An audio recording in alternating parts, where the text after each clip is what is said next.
Je voudrais présenter mes excuses, mais mon français c'est vraiment mauvais et ça c'est pourquoi je vais faire ma présentation en anglais. Merci beaucoup.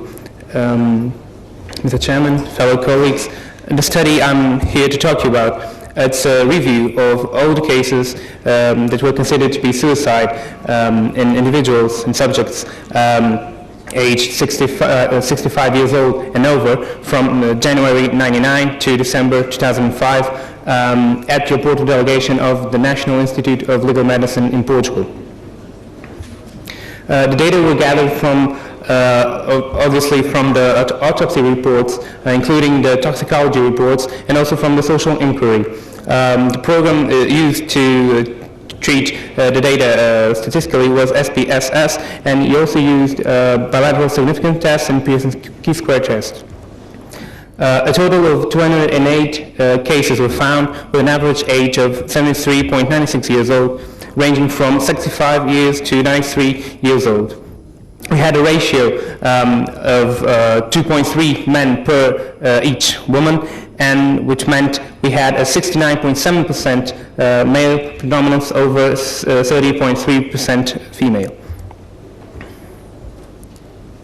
All through the 7-year period, and you can see we had the total we already talked about, 208 with 145 men and 63 women with a ratio of 2.3. I'd like to call your attention, request your attention, for the last 2 years, the ratio we had over 3.0 in 2004 and 3.71 ratio male-female. Here you can see the evolution of the suicides in male and female gender, and you can see there were no significant variation changes in the 7-year period. Concerning marital status, over 50%, 63% of our cases were married, and nearly a quarter were widowed. However, we can see that males were mostly married, almost 3/4, 73.9% were married, and on the other hand, females were equally married and widowed. We tried to group several professions so we could try to understand if there was a correlation between the previous professional activity of each individual and the suicide. Found out that the two most common activities were industrial activities and also building construction. That is, the first was 14.9% and the second was 17.5%. Regarding the month of the suicide, we can see there appears to be no specific variation except for 2 exceptions. One in November, we only had 10 cases in November, and one in August, when all the others go around 16 to 19 cases per month. That is, in August we had 12.5% of all the cases. Obviously, we didn't forget to study suicide methods, and we found out that the most commonly chosen method of suicide was hanging, followed by chemical intoxication and jumping from heights. We group these 4 substances in a single group, not for any scientific reason, but merely for a statistical reason, to be easier for us to deal with the data. So we had 25 cases of pesticides intoxication, 14 with drugs, 3 with arsenic, and 2 with corrosive acids. I'd like to emphasize, in 76% of cases, 3/4 of the pesticides used, the subjects were male, and the most commonly used pesticide was organophosphorus compounds.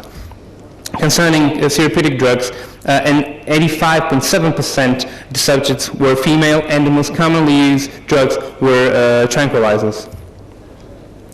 Just to show us the difference that we have between male and female gender, here you can see, for instance, in the hanging, there are almost 4 times more men than women, and for instance, in firearms, we had no women, and all the subjects were male. We were able to establish two statistically significant associations between suicide methods and gender, that is, between hanging and male gender, and between the chemical intoxication and the female gender. We requested 170 toxicological exams to find out the blood alcohol concentration, and it came back positive in 51 cases, but being 80.4% male. That is, we had 70% that came back negative and 30 that came back positive. 21 of these, that is 36 cases, below 0.5 gram per liter. Also studied the suicide location, and the most commonly chosen location to the act was their own house. Inside a house, the subjects usually used, in almost 50% of the cases, the bedroom or the garage or the storeroom. A total of 176 subjects had previously had disorders of some kind, mental or physical. Here you can see several disorders we studied, and you can also see that in 50% of the cases, in 88, the subjects had more than one disorder. Concerning the psychiatric disorder, we also tried to study it separately. We saw that 26 cases, as we saw before, 26 cases had only psychiatric disorder, but there were also 45 cases that had a psychiatric disorder and some kind of other illness. That is, 40.3% of the individuals had psychiatric disorder. We were able to establish two statistically significant associations between the disorders and the gender, between psychiatric disorder and the female gender, and between the pulmonary disorder and the male gender, in which case all the subjects were male.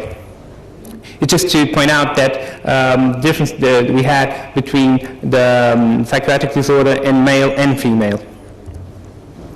We also tried to study the possible suicide motivation through the information we gathered from the social inquiry, that is, the relatives and the friends that went to the institute and provided some information. We were able to find out that nearly over 50% of the cases, the motives pointed out were depression or behavior changes, recent behavior changes, or disability or dependence or pain. We also were able to establish that in 62% of all the cases, the subjects had already, one way or the other, either passively or actively, shown an intention to commit suicide. We found out that there was a statistically significant association between suicidal ideation and the female gender. Nearly a quarter of all the subjects, 49, had previously attempted suicide. Again, we had an association between the previous attempts and the female gender. We found out there was a suicide note left behind in 14% of cases. However, I would like to point out that 13% were unknown. The information was not available, which means that probably around 25 or so, more or less, could have left a suicide note behind. We could not establish any association between gender and suicide notes, of course. The mean age was therefore around 75 years old, that is, coming from the old age to the very old age, which is consistent with other studies. The ratio, we had 2.3 men per woman, which is also consistent with the male predominance in other studies. There were no significant variations, mainly in terms of years. But unlike other studies, in our case, marriage seemed to be a risk factor and not a protection factor. nothing new. More violent methods were chosen by men, with exception with that the 2 cases we had from sharp instruments were 2 women. The BAC around 30% positive, which is also consistent with other studies that point out 25 to 33, 35% positive, and location chosen being the house or the bedroom, probably knowing that they would be alone for a little more while and that they would be found for someone that was close to them. I'd like to emphasize the importance of previous disorders in the life of these individuals, not only a psychiatric disorder, but also the physical side, the illnesses they would have that may create some vulnerability and make them take the decision to end their own life. And to end up, I'd like to emphasize also the several warnings that over 60% of these subjects had already shown to their friends or their families or even their doctors. I think this is a study that is still taking its first steps. I think it can go a long way. I think it's useful for all medicine that these studies come out, and I think medical legal services have an important role to fulfill, so that local requirements, that local characterization of all these epidemiological factors can be done, and suicide prevention campaigns can be more effective. Thank you very much.